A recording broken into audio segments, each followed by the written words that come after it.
Okay. I mean, we can also just go once. Okay. Let's try.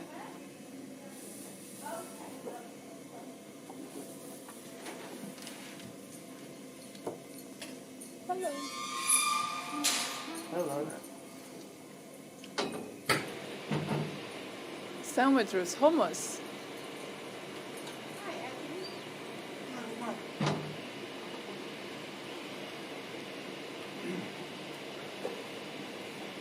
Do you like that?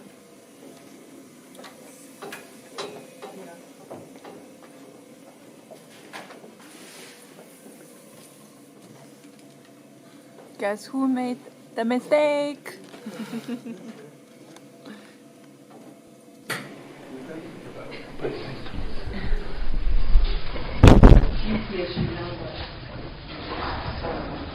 Okay. Okay. Actually, this time, should we start? Like, can I start by asking on your opinion about what you think this might be? I don't know, anything,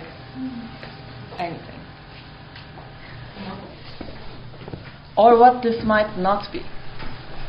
I don't know. Looks like it has one of those crane systems which moves it. Yeah. Can you turn it? We Can you turn the can. handle? Yeah, we can. I think it has a specific way that it works. So it's one of those things that puts the boat in might be. Yeah. Looks like a bathtub. Okay. That you put like a sack of flour in. It's a big sack. Okay. What makes you think it's a bathtub? Because that looks like a bathtub. That's a huge frame around it. Looks really similar to my house. Okay.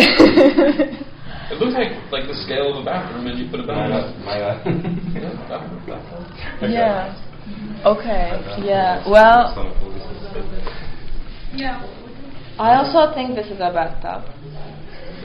And what? It's not a bathtub. It is. It is a bathtub. It is a bathtub. Oh shit. Yes. Somebody's going to be crushed by that jet. Yeah. It is a bathtub, but like,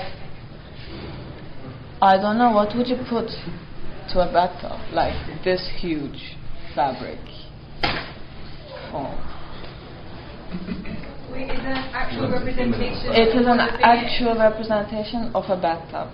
Like the bottom thing? Yes. But what's the top thing? That's The what squishy I'm bit? asking. Yeah, is it squishy? Yeah, it's squishy. Yeah. Like, is that a real, in real life, would it be a big squishy white thing? Yeah. Or is it like a representation of it? No, it's not. Is that? No, it's not representational. Maybe if it's soaked with water, you can lift it and then squish it, and that's how water comes out in the shower. Yeah. Yeah. Well, okay. It has to do Eureka. Okay. Well, what it does is, this is not representational at all. This is a mattress, a bed mattress, and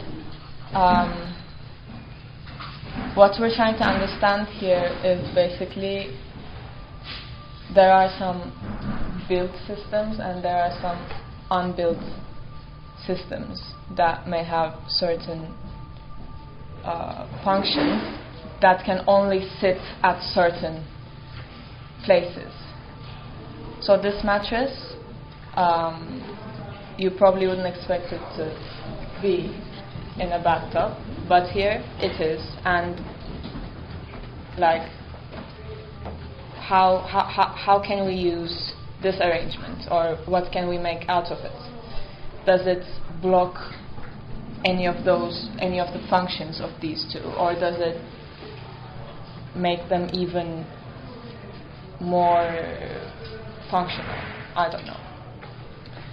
So yeah, that's what we're looking at, and I don't know, it has a very nice, this rope system, which takes a long time for me to understand, because the way she showed me was like, it's like very, like it was very think through. So it was like, first you have to do this somehow, and then when it comes at a certain point you have to do that, and then when it actually comes all the way up here, it moves and it's here. So I think that's a very interesting model as it is.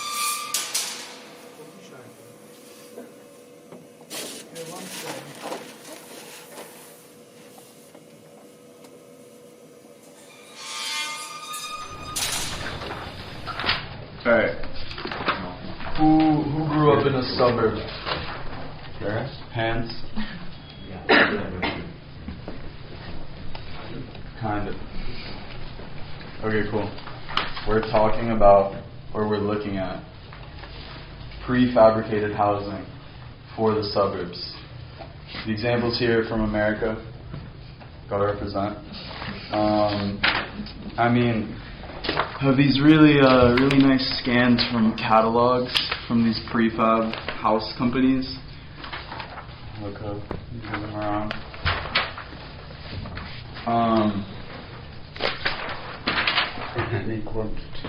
Yeah, I mean, you can basically buy a house and they'll deliver it and build it for you. This was 1920s-ish. And I mean, the idea was to have these, houses that you could just spawn in like 3 months and have them repeat and just form entire suburbs or towns. And there's like a really interesting misuse of this as well. Like you have this one example, this couple, because you could buy a house, you could just buy like a garage separate. So this one couple was like using a garage, just the garage, as their summer home on like the same plot. So I don't know, you just walk over to your garage, spend your summer there. But basically, the idea with the project was looking at these prefabricated houses, their qualities, the concept behind them, and how you can adapt it into something new. So we have some nice drawings here.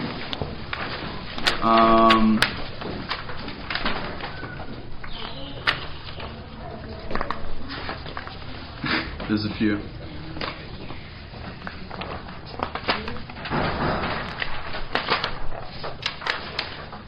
But yeah, looking at like the prefab house, which eventually became like the image of the American home, which then repeats with its like slight variations, which then becomes like the suburb, the suburban sprawl. Yeah, I guess what the student started looking into was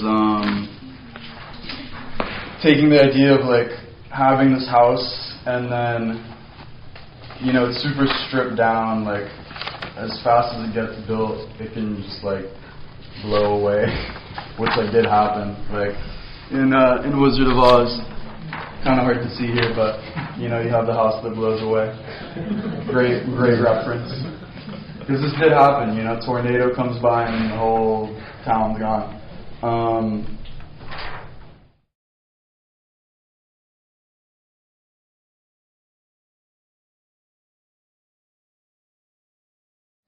But as the person pays off their mortgage, they add to the house.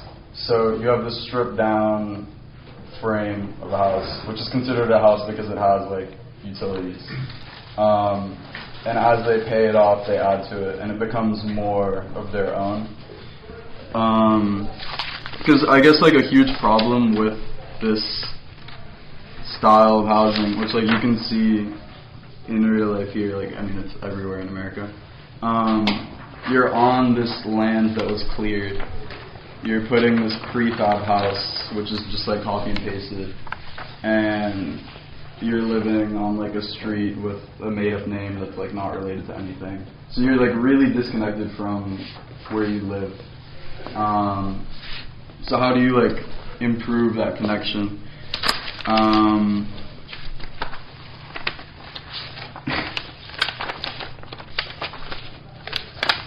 Just a second.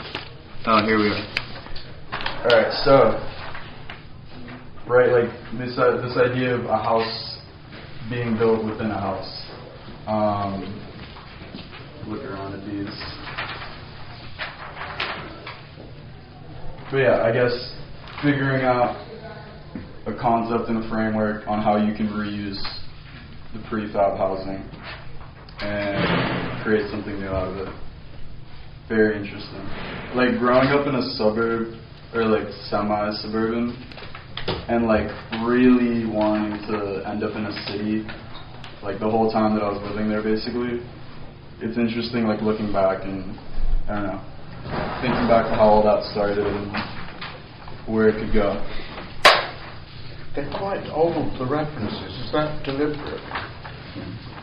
Because I know the balloon frame is at the core of the American suburban house, isn't it? I think it was around like 1920s, from what I know. The Sears catalog. Yeah, you could get the house from the Sears catalog. It is.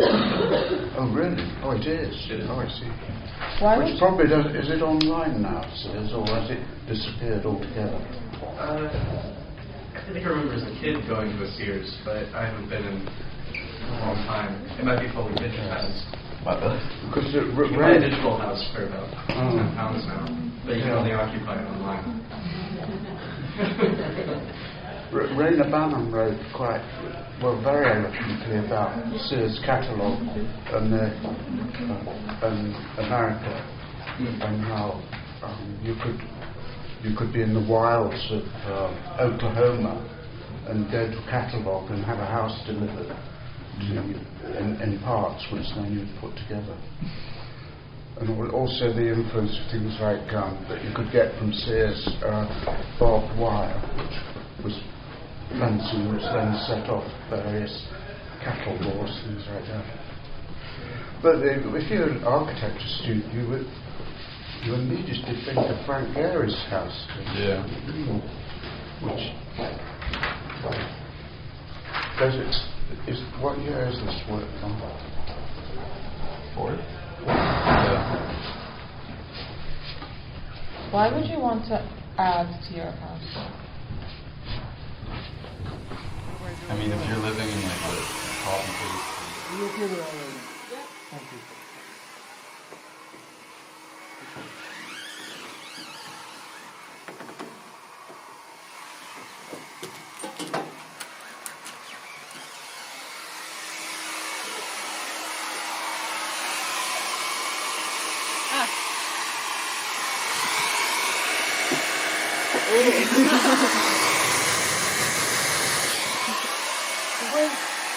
When's the launch of the thing? What? When is the launch of the... April 13th. Valentine's Day. No, 13th. 13th? Yeah. Is that Friday? Valentine's Day is Saturday. Yeah, so the 13th. Yeah. The Friday. Yeah.